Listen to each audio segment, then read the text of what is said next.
Glória a Deus, graças a Deus. Eu glorifico a Deus porque, por misericórdia, Ele concede-nos mais uma oportunidade para estarmos aqui ministrando uma palavra para os nossos corações. E glória a Deus, já aprove o Senhor uma palavra revelada. E eu quero partilhar com as nossas vidas nessa noite. Amém? Quem trouxe Bíblia, pega a sua Bíblia, abra no segundo livro da Bíblia, o Êxodo, capítulo de número 2. Nós vamos ler a partir do versículo de número 1. Êxodo, capítulo de número 2, a partir do versículo número 1. Glória a Deus. Estou muito feliz porque meu irmão ali, Oliveira, está conosco hoje, veio cultuar a Deus, graças a Deus. Também feliz pela sua vida que está conosco pela primeira vez. Sinta-se à vontade, glorifique a Deus conosco. Você não está na igreja do pastor, você está na casa de Deus. Aleluia.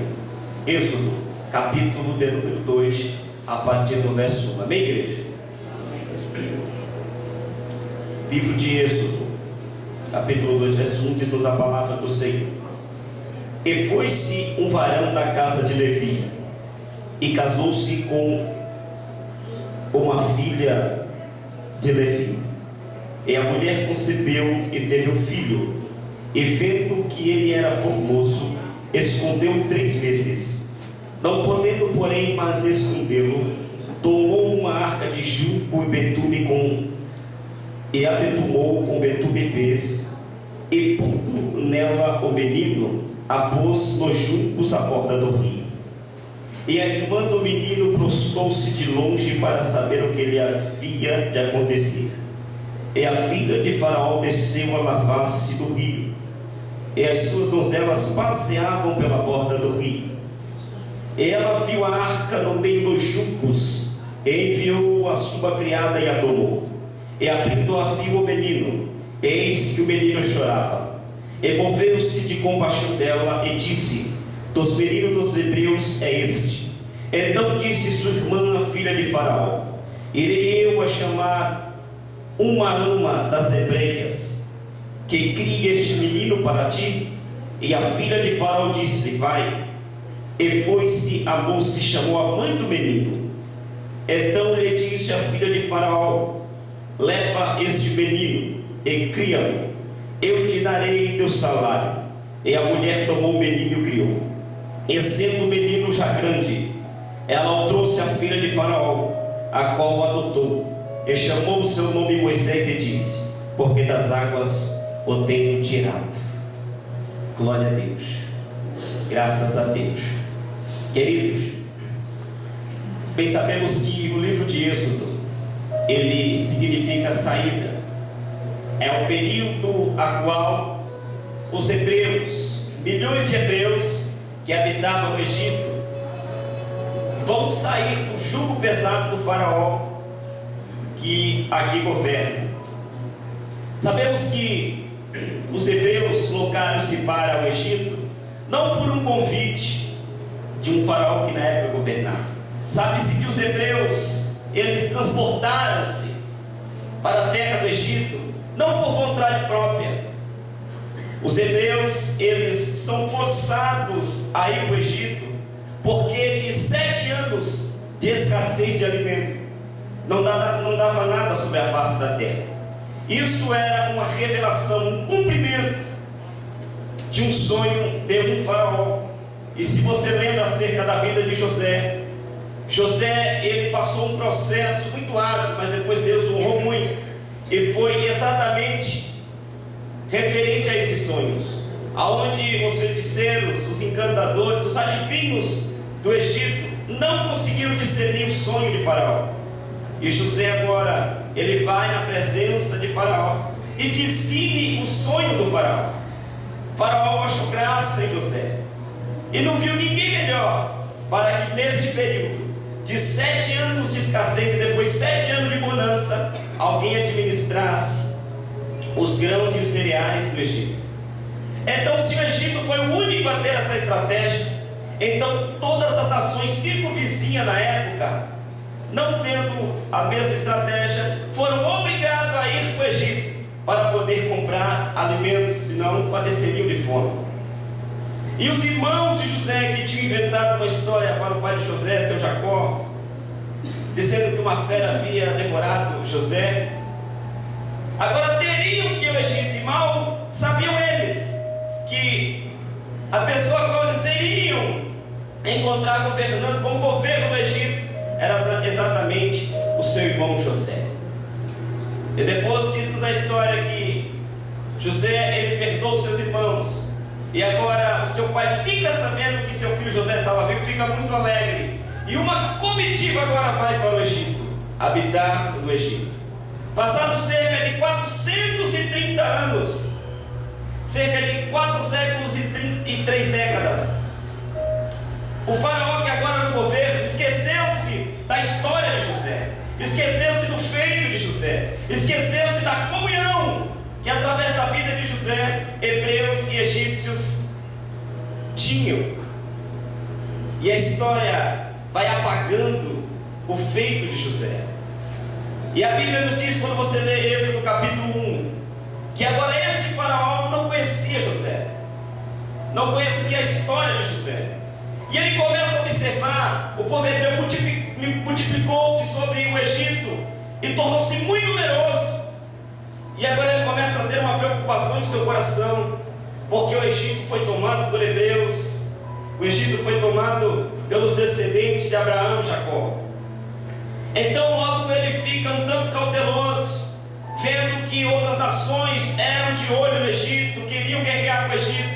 Se os tais unissem a essas nações, logo eles ficariam pequenos demais, ficariam muito vulneráveis. Então o faraó tem uma estratégia do próprio Satanás para o seu coração. E qual é a estratégia? Todo menino que nascesse das aldeias dos hebreus, ele contratou 2 mulheres, Cifra e Boá, 2 parteiras, e ele deu ordem a essas 2 mulheres que quando a mulher hebreia desse a luz, logo esta criança teria que ser morta. E assim foi. Mas quando Cifra e Boá chegavam e as hebreias davam a luz, elas não conseguiam fazer tal. Quem sabe elas seguravam as crianças, sorriso, aquela coisinha fofa, e elas simplesmente não matavam os meninos. O faraó fica sabendo, chama as parteiras novamente e diz: por que fizeste tal coisa? Aí elas, em uma estratégia, lançam uma desculpa sobre o faraó e diz: não é que as mulheres hebreias são diferentes da gente, as mulheres hebreias são diferentes das egípcias. Quando a gente chega, elas já deram a luz, não dá tempo. O faraó, agora não desistindo, ele lança mais uma estratégia do inferno para a vida dos hebreus. Já que as parteiras não conseguiam matar, então agora todos os meninos que nasceram, eu vou dar ordem às minhas guarnições, eu vou dar ordem ao povo que lance a criança dentro do rio Nilo. Então toda criança que nascesse, o faraó agora ordenava jogar dentro do rio Nilo, para que os hebreus não crescessem mais, para que os hebreus não fossem mais adiante. Mas uma coisa que Faraó não sabia, oh aleluia, é que essa descendência é a descendência de Abraão, de Isaac e de Jacó, e estavam debaixo de uma grande promessa de Deus. Você é descendente, aleluia, e tem uma grande promessa de Deus sobre a tua vida. Oh aleluia. Quem sabe pensam que vão afogar o teu sonho no Nilo, mas Deus tem livramento para a tua vida. Como porque Ele tem muito projeto para mim e para você. Deus tem projeto para a sua igreja. Oh aleluia.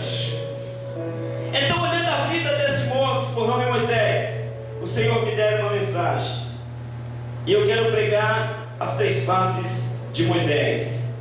E eu poderia dividir as 3 fases da vida de Moisés em infância, palácio e deserto. Essas são as 3 fases da vida do nosso irmão Moisés: infância, palácio e deserto.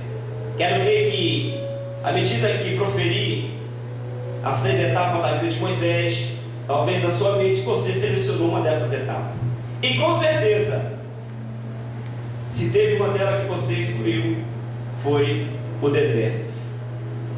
Mas Deus tem um mistério na minha vida e na tua vida nessa noite. Aleluia. Quando vocês estão passando pelo deserto aqui, aleluia. Só tem passando pelo deserto? Ninguém está passando, já tem mais gente passando no deserto. Oh, glórias. É só passando, viu? Não é para morar, não. Oh, aleluia. Oh, glória a Deus. E se nós formos olhar para a infância de Moisés, eu começo a aprender algumas coisas da infância de Moisés que eu quero repartir com você. Nessa primeira fase da vida do filho de Joquebede e Anã. E como agora essa mãe faria para esconder esse menino das guarnições que tramitavam? Porque a ordem era pegar a criança e jogar no Nilo. A ordem era que todo filho do sexo masculino não prevalecesse. A Bíblia fala que durante 3 meses, Joquebede tem uma estratégia de esconder Moisés. Mas o texto fala, não conseguindo mais. Joquebede agora recebe uma outra estratégia, e eu quero crer que essa estratégia, embora um tanto louca, oh aleluia, ela vem do coração de Deus para o coração de Joquebede. Às vezes, querido, a gente persevera em bater numa mesma tecla, às vezes a gente persevera em agir de uma mesma forma, às vezes a gente quer colocar em prática, em pauta a nossa estratégia. Possa até ser que durante um tempo ela prevaleça, possa até ser que durante um período curto de tempo vai dar certo, mas que é um conselho da parte de Deus. Ouça a voz do Senhor, peça para que Deus fale com você, aleluias, e peça para Ele que as suas estratégias não venham prevalecer, mas que essa estratégia de Deus venham queimar e arder no seu coração, ainda que essas venham confundir a mente do homem, ainda que essas venham mexer com a tua estrutura, mas se verdadeiramente elas vierem da parte de Deus, não tem como dar errado. A estratégia de Joquebede era esconder, a estratégia de Deus era o cesto. Eu profetizo o cesto em nome de Jesus na tua vida nessa noite, oh aleluia. Deixa as estratégias de Deus florar na sua vida. E nós vamos ter estratégia da parte do céu quando nós buscarmos o Senhor com sinceridade, quando nós buscarmos a Deus e recorrermos à sua misericórdia em oração, em jejum, nos separarmos a Deus. Com certeza você não vai ficar confundido. Deus bradará no seu coração e vai lhe dar a estratégia para você chegar no lugar da bênção e dar um testemunho de milagre em nome de Jesus. E qual é a estratégia que funcionou, chamada cesto? Essa mãe desesperada, vendo que seu filho corria perigo, ela agora vai e pega material para descer o cesto. Joquebede começa a descer o cesto no intuito de colocar Moisés dentro desse cesto, e ele iria betumar todo o cesto com betume e pés, para que a água não penetrasse dentro desse cesto.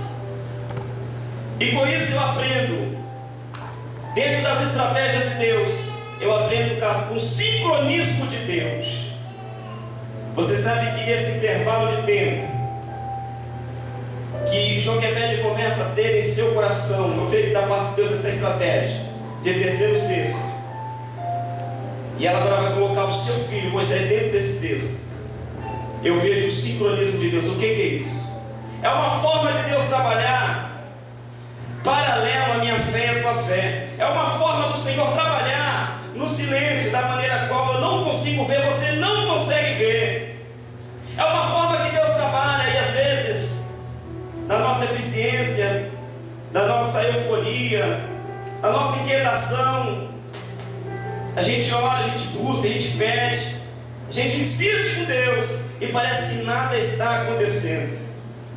Quem sabe o dilema que essa mulher viveu durante 3 meses, o seu filho correndo perigo de vida, e agora ela toma essa atitude um tanto inusitada, betumar esse cesto artesanal, colocar o seu filho dentro, mas da forma que eu creio no sincronismo de Deus. Sincronismo são formas de trabalhar.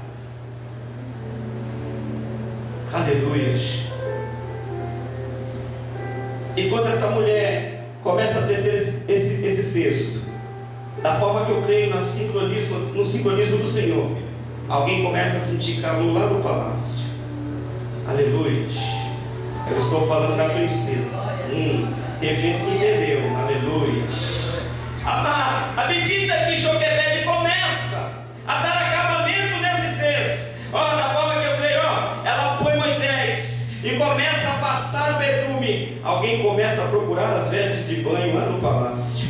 Nesse intervalo de tempo, Joquebede nem faz ideia que da forma que o Senhor trabalha, Deus ele já tinha um arquiplano acerca desse cesto, para a vida deste menino, para a vida de Joquebede e para a vida dos hebreus lá no Egito. Quem sabe a medida que Joquebede agora põe o menino, coloca ali a tampa do cesto e vai na direção do Nilo. Alguém que sentiu calor, alguém que tomou de posse das roupas de banho da época, agora vai descendo também na direção do Nilo. Aleluia. Esse alguém era chamada a princesa, filha de Faraó. E se você ler o texto, você vai ver que Deus projetou isso desde o princípio. Por isso que digo que essa estratégia vem do coração de Deus para o coração de Joquebede. Porque a Bíblia fala que conforme a princesa desceu, as suas donzelas passeavam na borda do rio, e Joquebede tinha colocado o menino entre os juncos na borda do rio Nilo. As moças iam e vinham e não conseguiam ver. Deus não deixou as hebreias ver, porque o plano de Deus para Moisés não era permanecer nas aldeias hebreias, e sim para um palácio. Aleluia, glória a Deus. É por isso que o Senhor cegou as donzelas. Agora, quando você lê o texto, você vai perceber que quando a princesa, filha de Faraó, vai descer para banhar-se no rio, ela consegue enxergar o cesto. Aleluia. Você está entendendo o sincronismo de Deus? À medida que você está buscando, à medida que você está sendo contínuo com Deus, à medida que você não desiste desse Deus, embora tenha se demorado, que você tem buscado e apresentado a Deus, não te preocupa, porque assim diz o Senhor: sem você ver no silêncio de Deus, Deus está trabalhando e elaborando um plano. Aleluia. Esse junco não vai, esse cesto não vai afundar no rio Nilo. Aleluia, porque Deus tem um projeto para a tua vida acerca desse cesto. Quantos acreditam nisso? Aleluia. Deus está trabalhando. À medida que tu chora, que tu ora, que tu busca, que tu exalta, que tu glorifica, Deus tem visto o teu sacrifício. Ele está trabalhando. Aleluia. À medida que você adora aqui, eu creio que Deus está trabalhando lá. Deus vai mudar a situação. Aleluia. Glória a Deus. Joquebede mal imaginava, irmãos. Olha como Deus é lindo. Você nem imagina o que Deus tem preparado para você. Vai receber as suas expectativas. Glórias. Quem sabe no coração de Joquebede, quem sabe alguém ache meu filho, quem sabe alguém consiga enxergar meu filho e leve ele para um lugar mais distante. Mal sabia ela que era filha de Faraó. Glória a Deus. E o que me chama muita atenção no texto é que quando ela enxerga, ela pede para uma das suas donzelas trazer o cesto. E quando ela abre o cesto, ela olha aquela coisinha fofa dentro do cesto. O Eric não está aqui hoje, não dá para mexer com ele. Aleluia. E o que me confundiu foi que quando ela bateu o olho no menino, ela percebeu que ele era filho de hebreia. Dentro da ótica humana, dentro do normal, ela diria: não, meu pai disse que todo menino hebreu deveria ser afogado no Nilo. Mas não, irmãos. Moisés dá um sorriso, e os 6 meses de choro que ele tinha economizado, ele solta ali. E a princesa agora sem graça com Moisés. O sincronismo de Deus, Deus vai te surpreender. Aleluia. Não é à toa, querido, estar na casa do Senhor. Não é à toa buscar esse Deus. Não é à toa todo o tempo que tu devociona para o Senhor, dando parte da tua vida para Ele. O sincronismo de Deus, sem você perceber e menos ver, Ele está trabalhando. É por isso que a minha Bíblia, a tua Bíblia diz para nós não andarmos por vista, mas andarmos pela fé. Quantos pela fé acreditam que Deus já está trabalhando? Ele está indo lá, Ele está pegando o teu filho, Ele está pegando a tua filha, Ele está indo no teu trabalho, Ele está indo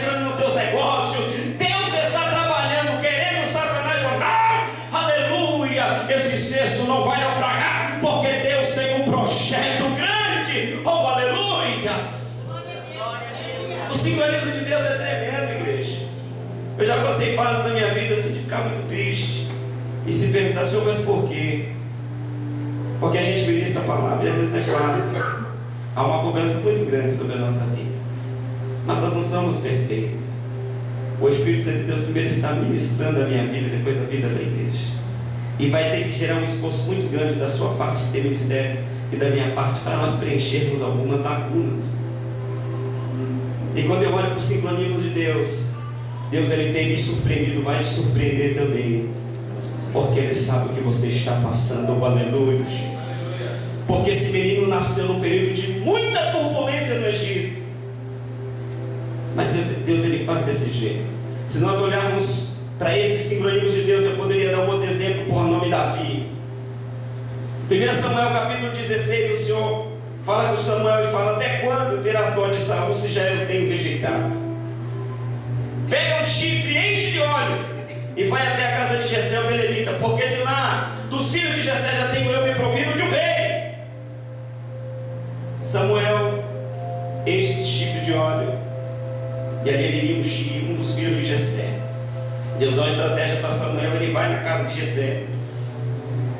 E o que me chama a atenção é que quando ele chega em Belém de Judá, quando ele chega na casa de Jessé, ali estão reunidos os filhos de Jessé. E todo o rei Tom é preparado, preparou-se uma mesa, iria-se ter uma festa, depois um banquete, depois da unção. E da mente do próprio Jessé, e quem sabe da esposa de Jessé, ali estava o rei. Eliabe, Samaia, Aminadab e outros irmãos de Davi eram moços encorpados, formosos. Olhando para Saul, ali estava dos filhos de Jessé, o segundo rei de Israel. Mas quando os moços vão se apresentando para Samuel, e Samuel assenta no seu coração de jogar óleo em alguém, eu farei. Samuel, não atentes para a aparência. Agora há um sincronismo de Deus. Nesse intervalo de tempo, quando Deus fala com Samuel, tem alguém levando algumas poucas ovelhas para o deserto. No sincronismo de Deus, quando Samuel enche esse óleo, esse chifre com óleo, e vai na casa do belemita, tem alguém tomando conta de ovelha, tem alguém na guarnição das ovelhas, e quando o leão vem, esse alguém enfrenta leão, enfrenta urso, e nós sabemos que o menino tocava harpa, quem sabe ele fazia isso, louvando e engrandecendo o Senhor. Ele era pastor, mas era com orgulho. No sincronismo de Deus, quando Samuel entra na casa de Jessé, oh glória, tem alguém de prontidão lá no deserto, sentindo o som do deserto, cheirando a ovelha, e foi excluído da festa, porque era o menor da casa de Jessé. O garoto era ruivo, mas no sincronismo de Deus, mal sabia Davi, mas aquele que criou os céus e a terra já tinha escolhido o pastorzinho de ovelha para reinar sobre todo o Reino Unido. Está entendendo? Aleluia, no deserto, com cheiro de ovelha, apacentando ovelhas, sob aleluias, excluir ele da festa. Mas a forma que Deus trabalha, a unção não era para quem estava na casa, a unção era para quem estava lá no deserto. Oh glória, aleluias. Deus está enchendo um chifre de óleo aqui, está ungindo vidas nesse lugar. Eu quero profetizar a vida ministerial na tua vida em nome de Jesus. Oh aleluia, recebe essa unção da parte do céu. Oh, não desista.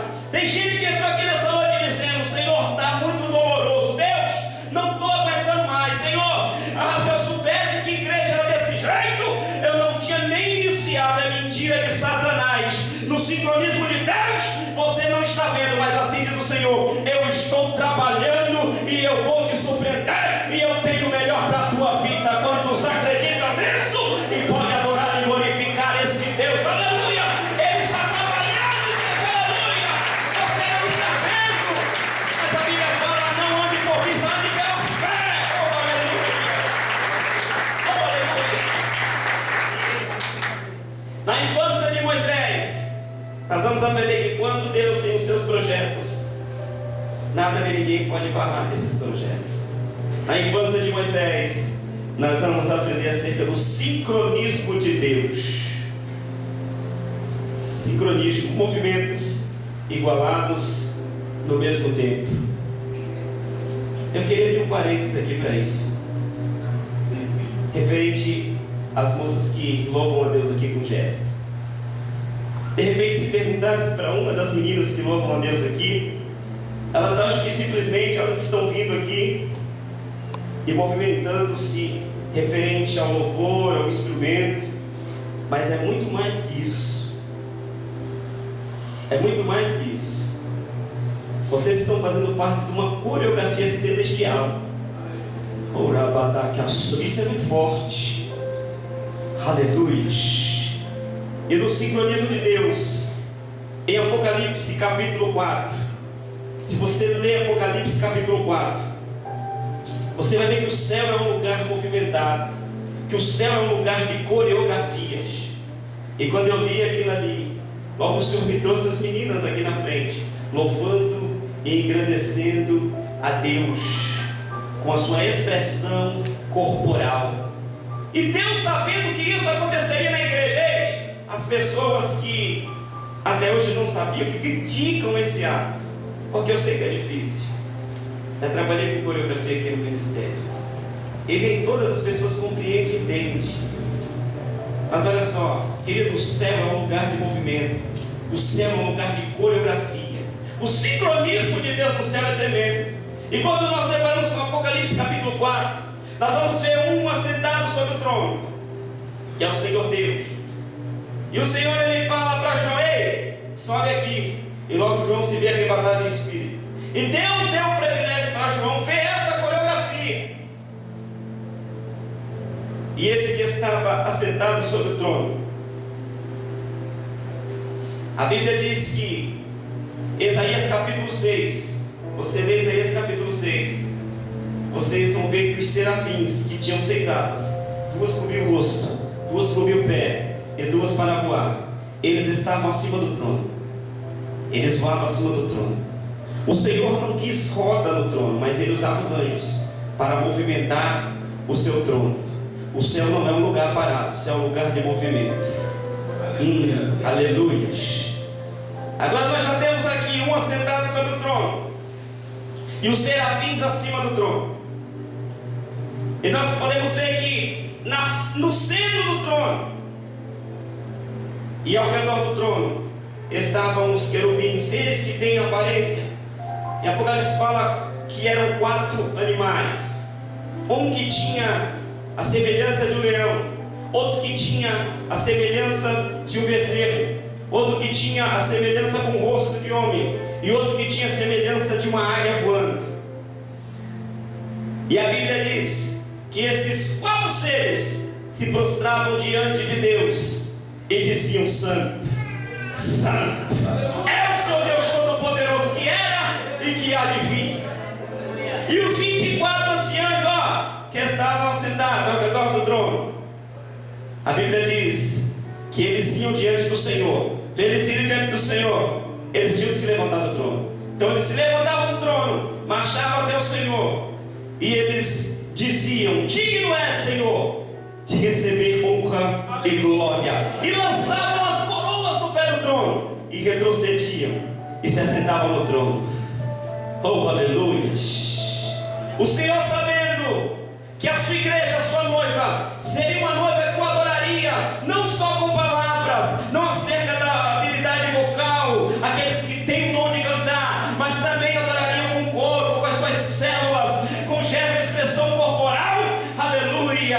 Ele inspira a sua igreja, e esse ensaio no céu que não para, queridos, é 24 horas, aquele assentado no trono, os serafins de um lado para o outro, os 4 seres se prostram dizendo: santo, santo, santo é o Senhor Deus Todo-Poderoso. Os 4 anciãos vão marchando até o trono, lança a coroa, retrocede e senta de novo. Essa é a coreografia do céu.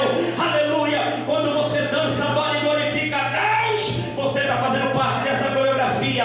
E essa coreografia é ensaiada no céu 24 horas. Sabe para quê? Só está faltando uma peça. Que peça é essa? É a igreja, a noiva de Cristo. Quando eu e você adentrarmos pelos portões celestiais, vamos ter o prazer de assistir e participar dessa coreografia. E eu quero ver que a igreja, a noiva do Cordeiro, santo, santo, santo é o Senhor Deus o Todo-Poderoso, aleluia. Quando você dança, você está coreografando o céu, aleluia. Esse é o sincronismo de Deus. Oh, aleluia. Oh, aleluia. Então o ato de dançar para Deus faz parte da coreografia celestial. Oh, aleluia. Eu quero assistir essa coreografia. Quantos querem assistir essa coreografia? O céu é um lugar de movimento. Fala para o seu irmão, o céu é um lugar movimentado, irmão. Glória. Lá tem trovão,